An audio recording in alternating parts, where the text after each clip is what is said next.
Kuya, sino yung kausap ninyo ni Mama na lalaki? At nakita ko, binigyan ka pa ng pera? At niyakap ka pa ng mahigpit? Sino yung kuya? Sino yun?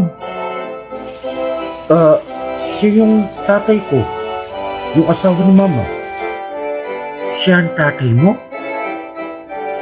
At anong sabi mong siya ang asawa ni Mama? Teka, kuya. Si Papa ang asawa ni Mama.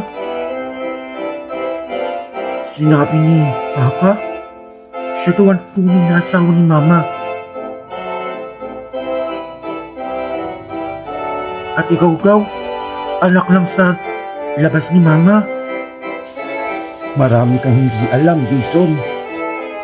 Alam mo, bago nagkakilala si Mama at yung Papa mo, ang asawa ng Mama ko ay yung Papa ko. Sila ang unang kinasal. Kaya, hindi ako anak sa labas ni Mama. Yung Papa mo talaga, kung ano-ano kumukwento.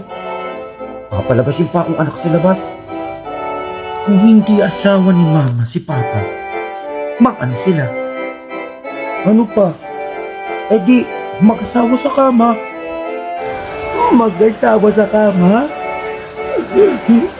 Bastos mo naman, kuya. Ang totoo, Jason. Ang Mama at Papa ko ang mayroong matrimonyo ng kasal.